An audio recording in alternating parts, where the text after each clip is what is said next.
শুভ অপরাহ্ন। পশ্চিমবঙ্গ সরকারের উচ্চশিক্ষা দপ্তরের অধীন institute of language studies and research আয়োজিত আন্তর্জাতিক মাতৃভাষা দিবস উদযাপনে উপস্থিত আপনাদের সকলকে নমস্কার ও স্বাগত জানাই। কোনো কোনো দিন অন্য দিনের স্মৃতি মাত্র নয়, একই সঙ্গে তা বাকি দিনগুলোর জন্য আমাদের দায়িত্বের কথা বহন করে আনে। ২১শে ফেব্রুয়ারি সেরকমই একটি দিন। মাতৃভাষার জন্য ভাষা শহীদদের স্মৃতিকেই যে শুধু এই দিনটি বহন করে আনে তা নয়, প্রতি মাতৃভাষার প্রতি আমাদের দায়িত্বের কথা মনে করিয়ে দেয় এই দিনটি। ভাষার বহুত্ব ও ভাষিক গণতন্ত্রের প্রতি আমাদের শ্রদ্ধার কথা, সহিষ্ণুতার কথা বলে। ভাষা বিপন্নতা সম্পর্কে সচেতন হওয়ার কথা কিংবা ভাষা আগ্রাসন সম্পর্কে আমাদের সদা সতর্ক থাকার কথা বলে। বিশেষ করে এই বিশ্বায়নের যুগে যত দিন যাচ্ছে, পৃথিবীর বিভিন্ন প্রান্তীয় ভাষাগুলির অস্তিত্ব রক্ষা দুরূহ হয়ে উঠছে, সংস্কৃতি বিপন্ন হয়ে উঠছে। মাতৃভাষার পক্ষে আবহমান ভাষা শহীদদের আজ শ্রদ্ধা জ্ঞাপনের দিন।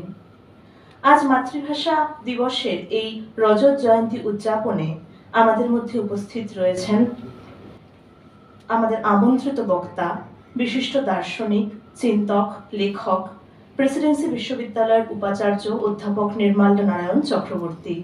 তাকে আমরা মঞ্চে উপবেশনের অনুরোধ জানাচ্ছি। আজকের বিশিষ্ট বক্তাকে আনুষ্ঠানিক অভ্যর্থনা জানানোর জন্য আইএলএসআর এর অধিকর্তা ডক্টর স্বাতী গুহকে অনুরোধ জানাই।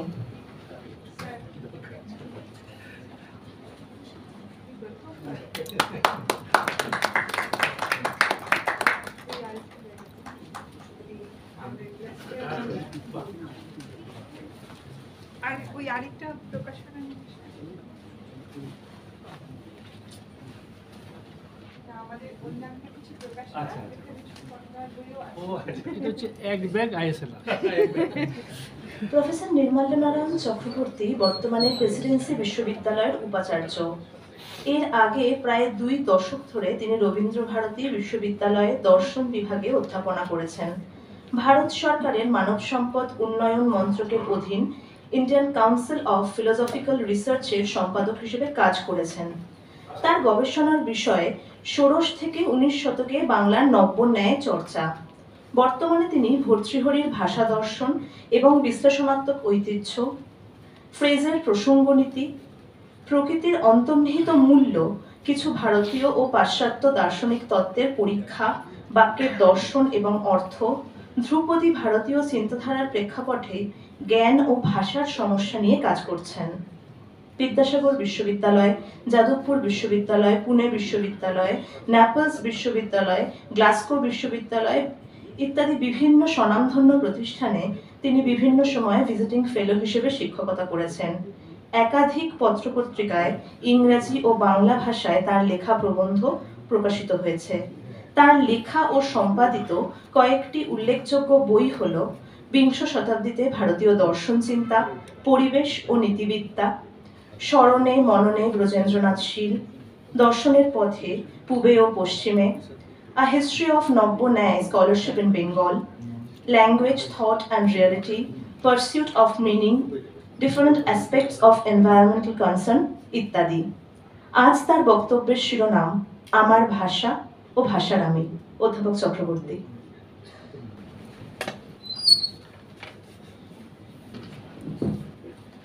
নমস্কার। শ্রদ্ধেয় অধ্যাপক ব্রাত্য বসু, যিনি আমাদের সঙ্গে হয়তো কিছুক্ষণ পরই যোগদান করবেন, এবং সমবেত সুধীবৃন্দ, সকলকে আমার শ্রদ্ধা, প্রীতি ও শুভেচ্ছা জানাই। আমাদের এই আন্তর্জাতিক মাতৃভাষা দিবসে পৃথিবীর নানা প্রান্তে যারা মাতৃভাষা মর্যাদা রক্ষার জন্য আত্মনিবেদিত, তাদের উদ্দেশ্যে জানাই আমার বিনম্র শ্রদ্ধা। আর এই আইএলএসআর যাদের প্রাঙ্গণে আজকে আমরা মিলিত হয়েছি, আমাকে এখানে আমন্ত্রণ জানানোর জন্য তাদেরকেও কৃতজ্ঞতা জানাই। বেশ কিছুদিন ধরে ভাষা সম্পর্কিত যে দার্শনিক চর্চা পাশ্চাত্য পরম্পরাতে হয়েছে এবং ভারতীয় পরম্পরাতে হয়েছে, তার সেই সম্বন্ধে যে সামান্য যে পড়াশোনা করার সুযোগ হয়েছে তার ভিত্তিতে সাধারণভাবে কয়েকটি প্রশ্ন বিশেষ করে একটু তুলতে চাই।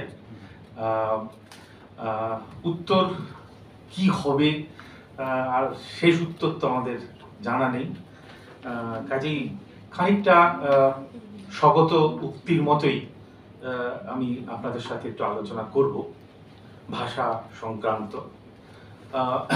প্রথমেই একটা জিনিস প্রতি আপনাদের দৃষ্টি আকর্ষণ করতে চাই। ভাষা সাধারণত আমরা বাংলাতে মূর্ধন্য ষ বানানটা করি। খুব প্রাচীন কিছু কিছু সংস্কৃত গ্রন্থে মাঝে মাঝে দন্ত স দিয়েও ভাষা শব্দটির ব্যবহার লক্ষ্য করা যায়। তা আমি আমার মতো করে বলছি আর কি, এই দন্ত স ভাষা আর মূর্ধন্য স ভাষা, এই কথাটা পরবর্তীকালে আরো অনেকে বলেছেন, অনেক তাত্ত্বিক ভাবে তার ব্যাখ্যা করেছেন।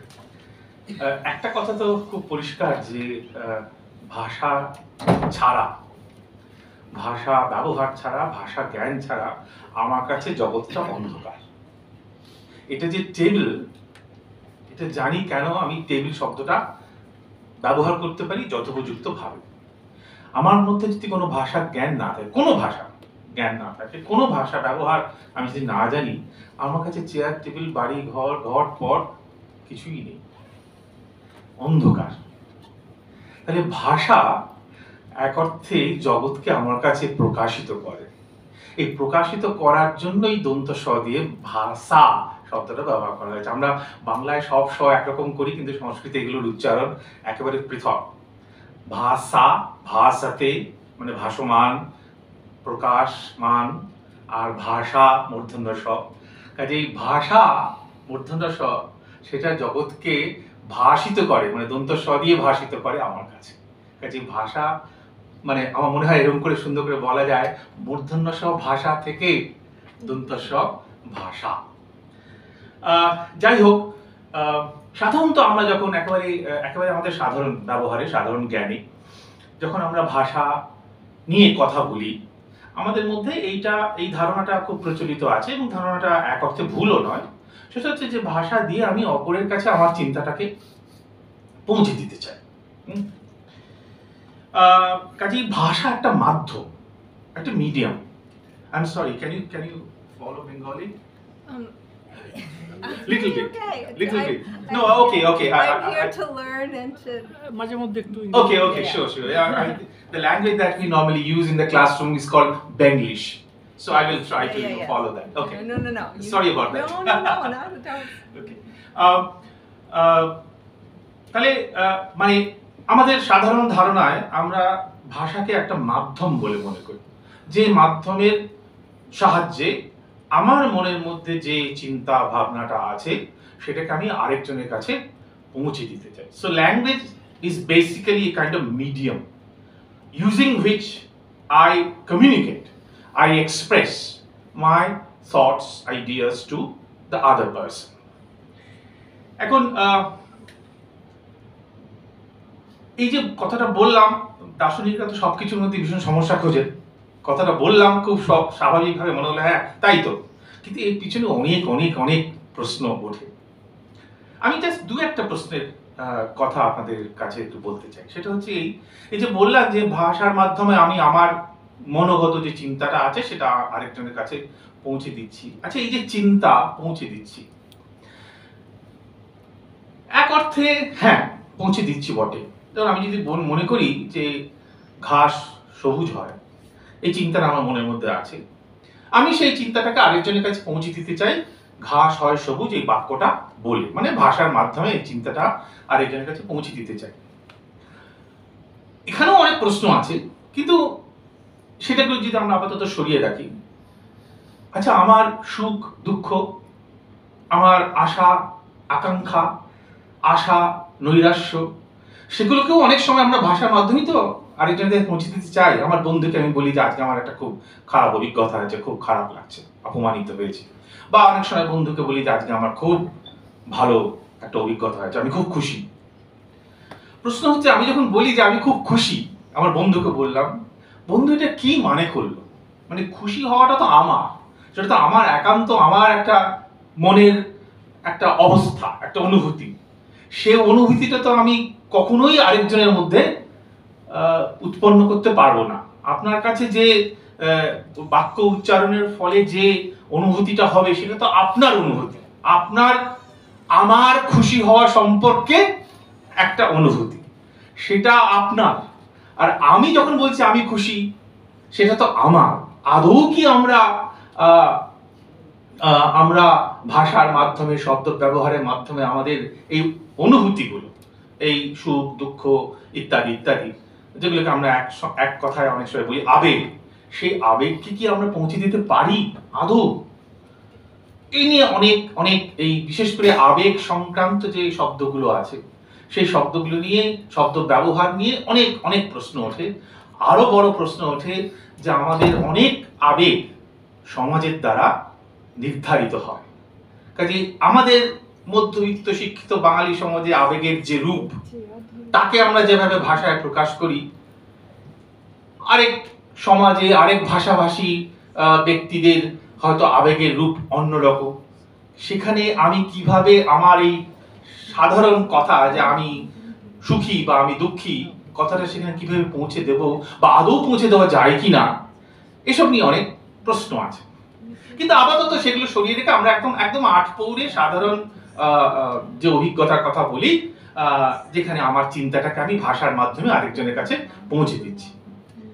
এখন যখনই এই কথা বলি যে আমি আমার চিন্তাটাকে ভাষার মাধ্যমে আরেকজনের কাছে পৌঁছে দিচ্ছি, সেখানে প্রশ্ন ওঠে যে এই যে চিন্তা যেটা আমার মনের মধ্যে আছে, the thought that I possess in my mind, which is otherwise confined to myself,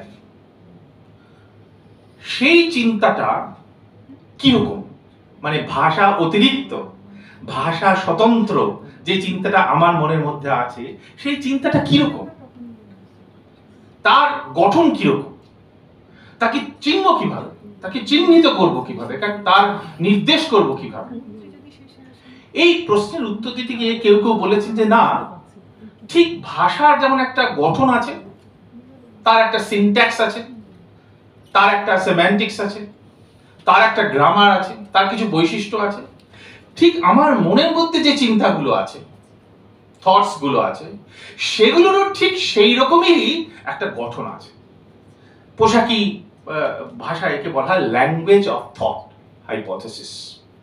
মানে চিন্তারও, মানে যে চিন্তাটা কিন্তু ভাষা থেকে স্বতন্ত্র, আমার মনের মধ্যে যেটা রয়েছে, কেমন, সেই চিন্তারও একটা গঠন আছে।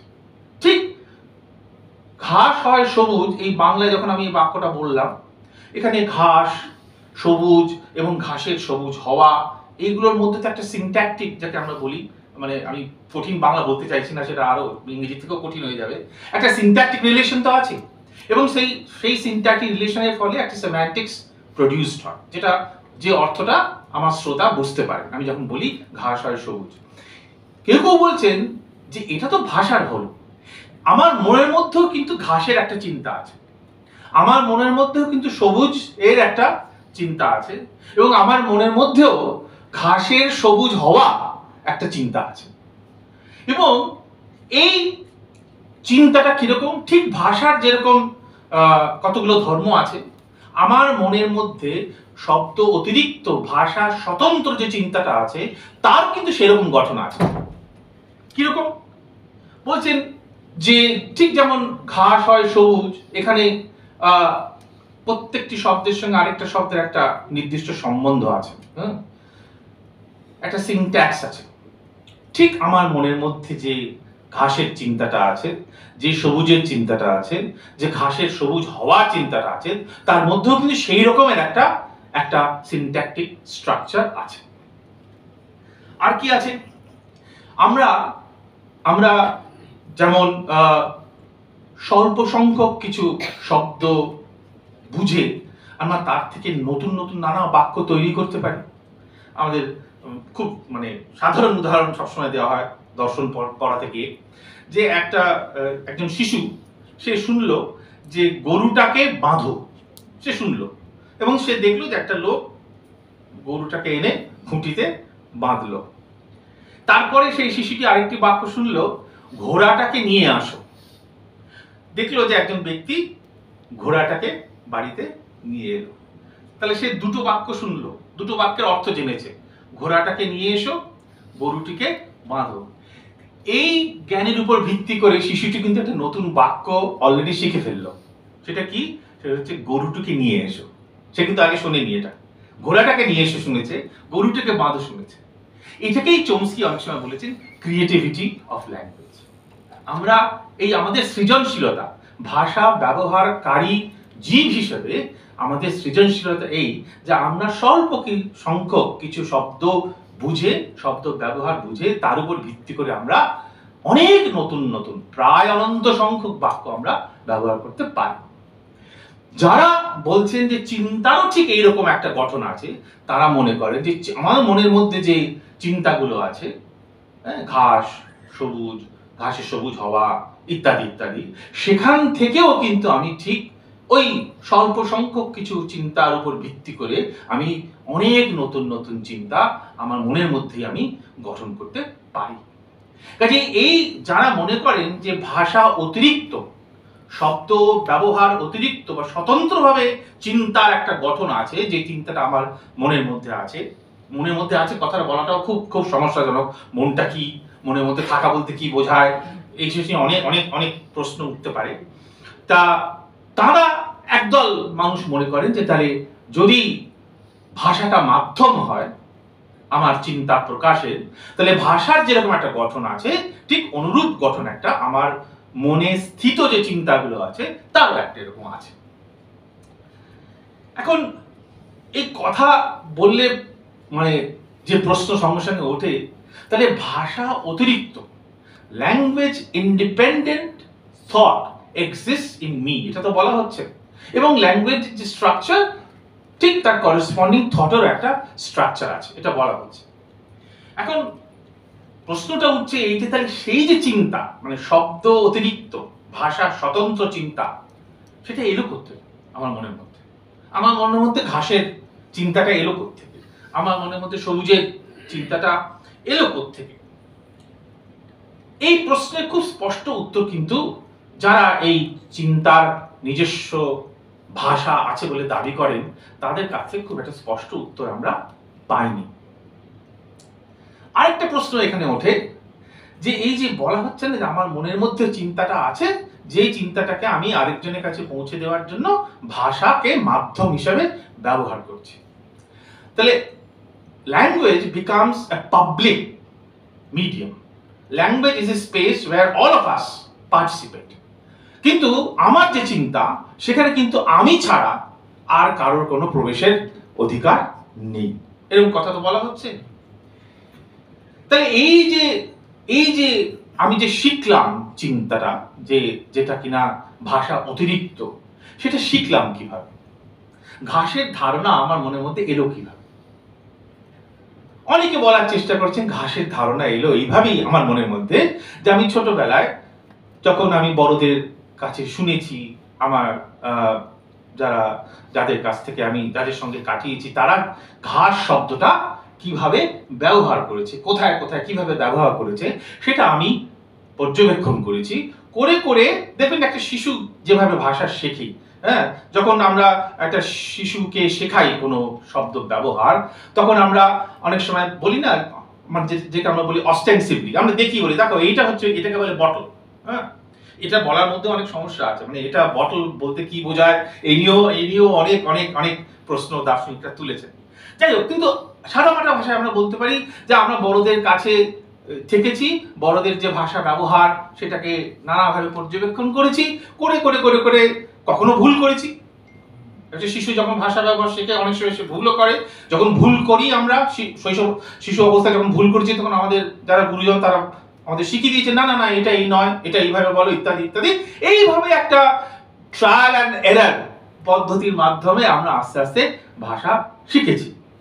কাজেই শব্দ অতিরিক্ত, শব্দ স্বতন্ত্র চিন্তার অস্তিত্ব আমার মনের মধ্যে এলো কিভাবে, তার উত্তর যদি দিতে হয় তাহলে কোনো না কোনোভাবে আমাদের আবার সেই শব্দ ব্যবহারের দিকে, ভাষা ব্যবহারের দিকেই আমাদের নজরটা দিতে হবে। হ্যাঁ, মানে ভাষা ব্যবহার স্বতন্ত্রভাবে, শব্দ অতিরিক্তভাবে আমি কতগুলো চিন্তা শিখে ফেললাম, এই কথাটার কোনো স্পষ্ট ব্যাখ্যা দেওয়া যায় না। কাজেই যারা মনে করছিলেন যে ভাষাটা হচ্ছে একটা মাধ্যম, চিন্তার অস্তিত্বের জন্য কিন্তু ভাষার দরকার হয় না। কি জন্য ভাষার দরকার হয়? অন্যের কাছে আমার চিন্তাটাকে পৌঁছে দেওয়ার জন্য ভাষার দরকার। যারা এরকম কথা বলছিলেন, আমরা খুব সাধারণভাবে কিন্তু সেই কথাই ভাবতে অভ্যস্ত। ল্যাঙ্গুয়েজটা কি? একটা মিডিয়াম, কেমন? আর যখনই বলছি ল্যাঙ্গুয়েজটা একটা মিডিয়াম, তখনই মনে হচ্ছে ল্যাঙ্গুয়েজ ইন্ডিপেন্ডেন্ট থটস আর আইডিয়াস, যাই বলি না কেন, আমার মনের মধ্যে আছে। এই কথাটা বলার মধ্যে অনেক রকমের অসুবিধা আছে। কয়েকটা ছোট ছোট প্রশ্ন আমি এখন যেটা আপনাদের সামনে বললাম, এটা গেলে একটা দিক, যে language as a medium of thought. এর মধ্যে অনেক অনেক কুটকচাল আছে, অনেক আলোচনা অনেক হয়েছে। আরেকটা খুব ইন্টারেস্টিং ধারা ভাষা সম্পর্কে গড়ে উঠেছে, এবং সেটা প্রাচীন ভারতীয় চিন্তাতেও তার উপস্থিতি লক্ষ্য করা যায়, পাশ্চাত্য ভাষা তত্ত্বের মধ্যেও তার উপস্থিতি লক্ষ্য করা যায়। সেটা হচ্ছে এই যে language is not medium, rather, খুব স্ট্রং ক্লেম করছেন এরা, ভাষা শুধু মাধ্যম নয়, ভাষা অভিজ্ঞতাকে গড়ে তোলে। অর্থাৎ আমি যে দেখছি যে এটা টেবিল, বা আমি যে আমার চতুষ্পার্শ্ববর্তী জগৎকে যেভাবে আমি ব্যাখ্যা করছি, আমার অভিজ্ঞতাকে যেভাবে ব্যাখ্যা করছি, সেটা আসলে একদম ভাষা দিয়েই তৈরি হয়েছে। তাহলে একটা মডেল হচ্ছে ল্যাঙ্গুয়েজ অ্যাজ মিডিয়াম, আরেকটা মডেল হচ্ছে language as constitutive of thought. চিন্তাটা তৈরি হয়েছে ভাষা দিয়ে, চিন্তাটা ভাষা একেবারে জারিত হয়ে এসেছে। কাজেই ভাষা ছাড়া চিন্তার অস্তিত্বের কথা আমরা ভাবতে পারি না। আধুনিক মানে প্রায় 150 বছর 200 বছর আগে কয়েকজন ভাষাতাত্ত্বিক তারা কিছু ক্ষুদ্র গোষ্ঠী, জনগোষ্ঠীর ভাষা নিয়ে তারা আলোচনা করছিলেন, গবেষণা করছিলেন, এবং সেখানে তারা দেখেছেন, একটা ছোট উদাহরণ দিই, মানে খুব সবাই এটা উল্লেখ করে, অনেক উদাহরণ দেওয়া যায়। সেটা হচ্ছে এস্কিমোদের ভাষায়, যারা সবসময় বরফের চতুর্দিকে ঘুরছে, এস্কিমোদের ভাষায় বরফের রং বর্ণনা করতে গিয়ে অন্তত 12টা শব্দ আছে, অন্তত। আর আমরা কি বলি, বরফের রং বলতে গিয়ে বরফ হয় সাদা। আমাদের কাছে সাদাই হচ্ছে একমাত্র পদ্ধতি বরফের রং বর্ণনা করা। এস্কিমোদের কাছে কিন্তু এতগুলো শব্দ। তার মানে এস্কিমোরা যেভাবে বরফকে দেখে, যেভাবে বরফের অভিজ্ঞতাকে বর্ণনা করে, আমরা কিন্তু সেভাবে করি না। এরকম আরো অনেক মজার মজার উদাহরণ দেওয়া যায়। এই কথাটাকে যদি একটু বড় করে, মানে সামান্যত যদি বলার চেষ্টা করি, তাহলে আমার জগৎকে দেখা, আমি যেভাবে দেখি, আমার অভিজ্ঞতাকে বর্ণনা করাটা আসলে আমার ভাষার দ্বারা নির্দিষ্ট হয়ে রয়েছে, নির্ধারিত হয়ে রয়েছে। তাহলে তা যদি হয়, যদি এখানে মেনে নিই, তাহলে বলতে হয় যে বিভিন্ন ভাষাভাষী লোকেদের জগৎকে দেখাটাও ভিন্ন ভিন্ন। তাহলে বাংলা ভাষার মাধ্যমে আমরা যদি জগৎকে দেখি, সেটা একরকমের দেখা হবে। জার্মান ভাষার মাধ্যমে যদি জগৎকে দেখা হয়, সেটা আরেক রকমের দেখা হবে। প্রশ্ন সেখানে উঠবে সঙ্গে সঙ্গে যে তাহলে অনুবাদের সার্থকতা কোথায়? অনেকে বলেন, যেহেতু আমাদের ইটালিয়ানের ফ্রেজই আছে যে ট্রান্সলেটার্স আর ট্রেটার্স, অনুবাদকরা আসলে বিশ্বাসঘাতক। যার অনুবাদ করছে তাকে একেবারেই তার কোনোটাকেই তারা ধরতে পারছে না। যাই হোক, এই সমস্ত অনেক অনেক প্রশ্ন উঠবে অনুবাদের যথার্থ নিয়ে। কিন্তু একই সঙ্গে এটাও তো আমরা অস্বীকার করতে পারি না যে আমরা অনুবাদ করি। অনুবাদ সাহিত্য একটা বিরাট জায়গা জুড়ে রয়েছে পৃথিবীতে।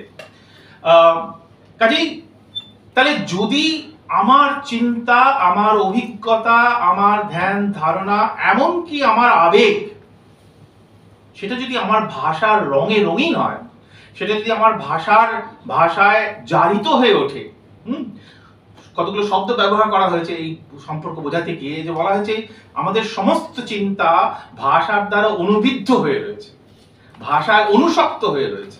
আমি শব্দ ব্যবহার করছি ভাষা একদম জারিত হয়ে রয়েছে। কেমন? তাহলে তাহলে এবার দেখুন, যদি এই কথাটা কেউ বলেন, তাহলে তার থেকে কি ফলো করে? তার থেকে ফলো করে যে আমি আমাকে যেভাবে দেখি, আমি আমার অভিজ্ঞতাকে যেভাবে আমি পাই, আমি জগৎকে যেভাবে দেখি এবং আমি অপর ব্যক্তিকে যেভাবে দেখি, এই সমস্ত কিন্তু একেবারে ভাষার দ্বারা জারিত হয়ে রয়েছে। অর্থাৎ, এবং এই কারণেই কিন্তু মাতৃভাষার উপর আঘাত করা মানে হচ্ছে আমার অস্তিত্বকে আঘাত করা। এই কারণে, কারণ আমি আমার যে সত্তা, আমি আমাকে যেভাবে বুঝি, আমাকে যেভাবে গড়ে তুলেছি, আমার অভিজ্ঞতাকে যেভাবে আমি ব্যাখ্যা করেছি, সেটা আমার ভাষার রঙে রঙিন হয়ে আছে। তার বাইরে যাওয়ার কোনো ক্ষমতা আমার নেই। সেই কারণেই আমার ভাষাকে যদি আক্রমণ করা হয়, আমার ভাষা কোনোভাবে যদি আহত হয়, সেটা আসলে আমার অস্তিত্বই আহত হয়। সেই কারণেই মাতৃভাষা নিয়ে আমরা এতখানি খুব সঙ্গতভাবেই আমরা আমরা এতখানি চিন্তিত এবং এতখানি গর্বিত বটে একই সাথে। এই যে কথাটা বলা হলো যে সমস্ত কিছু শব্দময়, ভাষাময়, এই কথাটা খুব সুন্দর করে প্রাচীন ভারতীয় কিছু গ্রন্থে বলা হয়েছে। সেখানে বাক শব্দটা ব্যবহার করা হয়েছে, হ্যাঁ, তার থেকে আমরা ওই বাক দেবী ইত্যাদি ইত্যাদি বলি।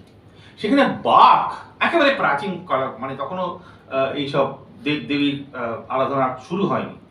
বলা হচ্ছে বাক হচ্ছে কিরকম, খুব সুন্দর একটা বিরাট বর্ণনা, একটা কাব্যিক বর্ণনা দেওয়া হয়েছে যে বাকই এই সমস্ত কিছু রূপে প্রকাশিত হয়েছে। খুব খুব ইন্টারেস্টিং কথা।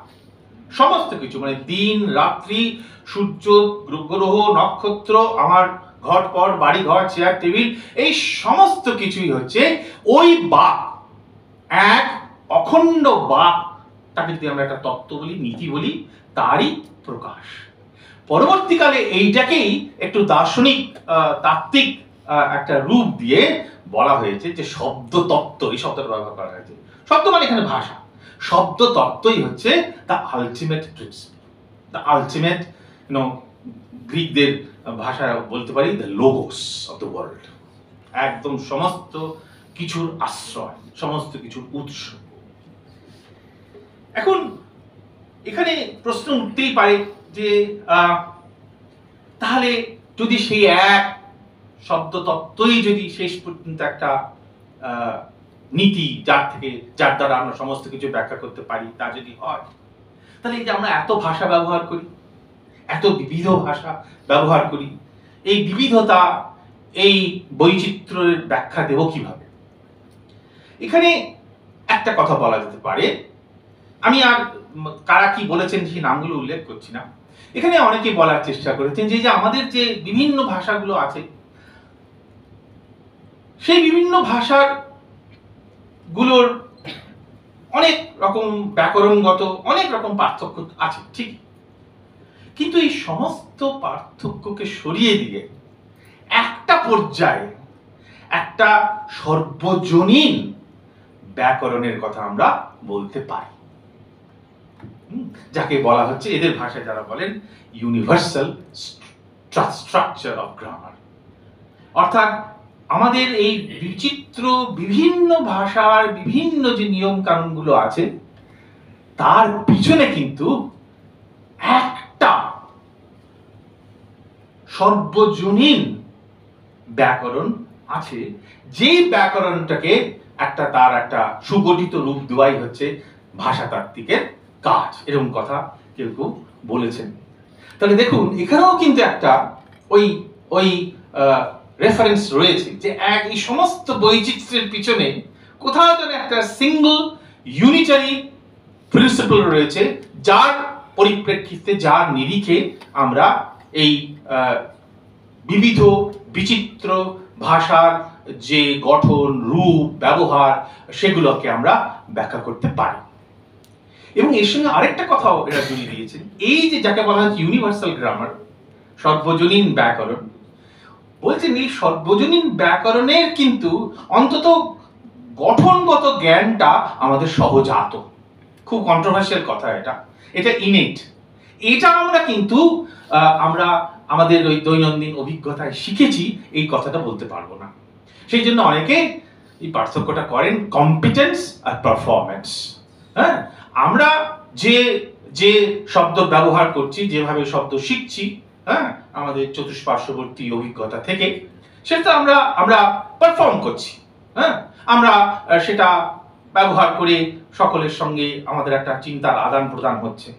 কিন্তু এর পিছনে একটা ফ্যাকাল্টি রয়েছে, যে ফ্যাকাল্টিটাকে অনেক সময় নাম দেওয়া হয়েছে কম্পিটেন্স। আমাদের একটা বেসিক সামর্থ্য, ভাষাগত, ভাষা ব্যবহারের, ভাষা জ্ঞানের একটা সামর্থ্য কিন্তু আমাদের মনের মধ্যে আছে, এবং যেটা কিন্তু এক অর্থে ইনেট, যেটা কিন্তু নিয়ে আমরা, যে কোনো মানব শিশু যেটা নিয়ে জন্মেছে, এবং সেটা নিয়ে জন্মেছে বলেই অনেকে বলছেন যে আমরা যদি একটা শিশুর ভাষা দেখবো, এটা অসম্ভব একটা জটিল একটা প্রক্রিয়া, কিন্তু আমরা প্রায় প্রত্যেকেই প্রায় অনায়াসে, প্রায় একেবারে দৈনন্দিন চলার মতো করে আমরা ভাষাটা শিখে ফেলেছি। যদিও এর মধ্যে অনেক অনেক সমস্যা আছে, কিন্তু সেই সমস্যাগুলোকে আমরা ভাষা শিখতে শিখতে শিখতে শিখতে শিখতে শিখতে এগোতে থাকি। আমি একটা ছোট্ট মজার উদাহরণ দিই। ইংরেজিতে একে বলে ম্যালাপ্রপ। আর ম্যালাপ্রপের বাংলা আমি মানে হয় না, হ্যাঁ, আমি অনেক খুঁজলাম এদিক ওদিক, হ্যাঁ, আমি নিজে বাংলা বানানোর চেষ্টা করলাম, কিন্তু সেটা ভীষণ কঠিন হয়ে যাচ্ছে। যাই, খুব খুব চমৎকার উদাহরণ। দেখুন, ভাষা ব্যবহার করে পারস্পরিক চিন্তার আদান প্রদানটা কত ডায়নামিক, এরকম ফিক্সড কিছু নেই। আমি বাংলা একটা উদাহরণ বার করেছি। ধরুন, আমার বন্ধু আমার সঙ্গে নানা বিষয় নিয়ে কথা বলছে, লেখাপড়ার ব্যাপারে। সে বন্ধু আমাকে বলল, মানে আপনি বাক্যটা একটু মন দিয়ে শুনুন, তাহলে বুঝতে পারবেন। সে বন্ধু আমাকে বলল, আমার বন্ধু মানে তার আরেক বন্ধু, আমার বন্ধু আমাকে একটি অভিযান দিয়েছে। হ্যাঁ, আমার বন্ধু আমাকে একটি অভিযান দিয়েছে। স্বাভাবিকভাবেই শুনে মনে হবে এটা কি ধরনের বাক্য, আমার বন্ধু আমাকে অভিযান দিয়েছে। কিন্তু দেখুন, আমাদের কিন্তু বুঝতে কোনো অসুবিধা হয় না যে এটা অভিযান নয়, আসলে এটা অভিধান বলতে চেয়েছে। এরকম আরো অনেক উদাহরণ আমাদের দৈনন্দিন চলার পথে কিন্তু আমরা কোনো ব্যবহার করি, আমরা খুব হয়তো সচেতন ভাবে হয়তো সেগুলো বিশ্লেষণ করি না, করার দরকার হয় না, আমাদের দৈনন্দিন জীবনে চলার জন্য দরকার হয় না। কিন্তু একটু যদি আমরা আমাদের দৃষ্টিটা ফেরাই, তাহলে দেখবো এরকম অসংখ্য ব্যবহার আমরা প্রতিদিন আমাদের চারপাশে আমরা করছি, এবং আমরা কিন্তু আমাদের জীবনে চলতে কিন্তু কোথাও অসুবিধা হচ্ছে না। কোথাও এরকম ওই যে বলে, আমরা ছোটবেলায় পড়েছিলাম বর্ণ বিপর্যয়, এসব গ্রামারে পড়েছিলাম ছোটবেলায়, অনেক কিছু হচ্ছে, কিন্তু আমরা কিন্তু ঠিক বুঝে যাই, আমাদের কমিউনিকেশনে কিন্তু কোনো অসুবিধা হয় না। এটা একটা অদ্ভুত আমাদের ক্ষমতা। এটা কিন্তু ভাষাকে, ভাষা বোধের, শব্দ বোধের একটা খুব চমৎকার দিক, যে আমরা এটা করে ফেলছি, অনায়াসে করে ফেলছি। কাজে এই সমস্ত গুলির দিকে তাকিয়ে, এই সমস্ত বৈশিষ্ট্যগুলোর দিকে তাকিয়ে অনেকেই বলেছেন যে এই ইউনিভার্সাল গ্রামার যাকে আমরা বলছি সার্বিক সর্বজনীন ব্যাকরণ, সেই সর্বজনীন ব্যাকরণের জ্ঞানটা আমার মনের মধ্যেই আছে।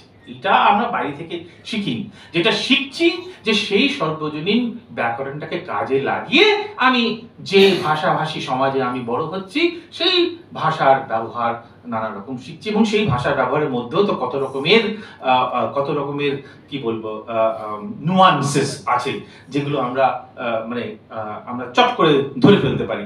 মানে একটা উদাহরণ আমার একদম মনে রয়ে গেছে। আমার মানে এক্সামিনার একসময় আমাকে বলেছিলেন, ইংরেজি উদাহরণ আর কি, যে আমরা ধরুন একসঙ্গে খেতে বসি যে ডাইনিং টেবিলে, হ্যাঁ, একজন বলল please pass me the salt, আরেকজন বলল pass me the damn salt. আপাত দৃষ্টিতে দেখলে কি এমন পার্থক্য দুটো বাক্যের মধ্যে, মানে যদি আমরা শব্দ বিন্যাসের দিক থেকে দেখি, কিন্তু বুঝতেই পারছেন এই দুটোর মধ্যে একটা খুব সুস্পষ্ট পার্থক্য আছে, এবং আমাদের কিন্তু সেই পার্থক্যটা ধরতে কোনো অসুবিধা হয় না। যারা ইংরেজি জানে তারা সবাই বলতে পারবে, এবং বাংলাতে এরকম অনেক অনেক অজস্র উদাহরণ আমরা বার করতে পারি।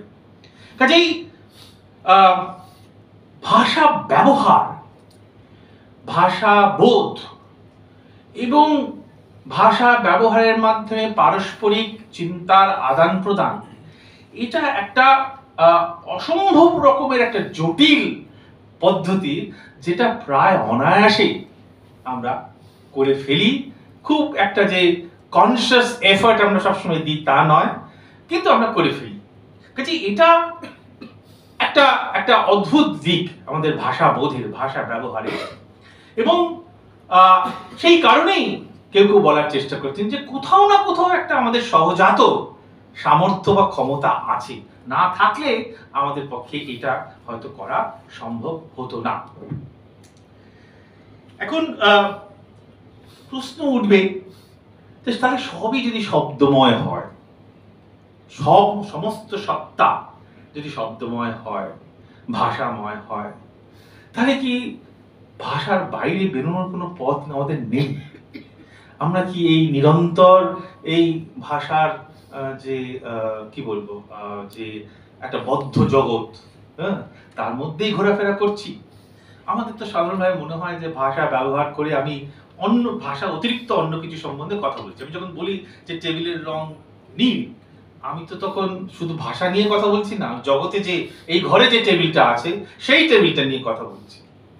কাজেই তখনই তাহলে প্রশ্ন উঠবে যে এই যে ভাষা যেটা আমি উচ্চারণ করলাম, এই শব্দটা উচ্চারণ করলাম, তার সাথে এই শব্দটা যাকে বোঝালো, যার সম্বন্ধে বলছে, তার সম্পর্কটা কিরকম?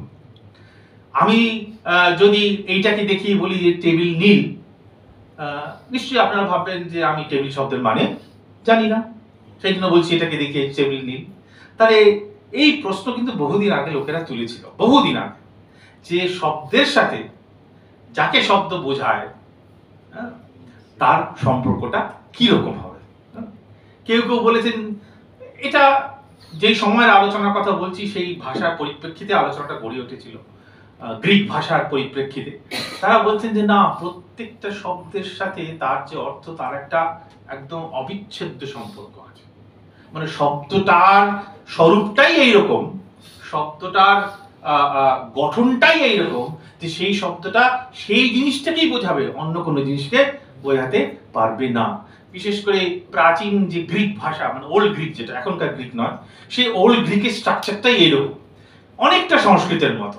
সংস্কৃতে যেমন আপনি প্রত্যেকটা শব্দকে আপনি যদি প্রকৃতি প্রত্যয়ে ভাঙেন, তার একেবারে নির্দিষ্ট অর্থ বলে দেওয়া আছে, সেটাকে এদিক ওদিক করার কোনো সম্ভাবনা বা কোনো সামর্থ্য আমার নেই। কাজেই একটা মত হচ্ছে যে তাহলে শব্দের সঙ্গে অর্থের সম্বন্ধ একেবারে স্বরূপগত, এসেনশিয়াল। কেউ কেউ বলছেন না, আমি যা ইচ্ছে তাই বলতে, আজকে থেকে যদি আমরা ঠিক করি যে এইটাকে টেবিল বলবো, তাহলে এইটাকেই টেবিল বলবো, এইভাবেই আমরা শব্দ ব্যবহার করব। যদি আমাদের একটা যে ভাষায় আমরা কথা বলছি, সেই ভাষী ব্যক্তিদের মধ্যে যদি একটা ঐক্য থাকে যে হ্যাঁ, আজ থেকে আমরা এটাকেই টেবিল বলবো, আমরা এটাকেই টেবিল বলবো, তাতে কোনো অসুবিধা নেই। এইরকম নানা মত, নানা বিতর্ক এই ভাষা ব্যবহার নিয়ে, ভাষার সঙ্গে ভাষা যাকে বোঝায় তার সম্বন্ধ নিয়ে গড়ে উঠেছে।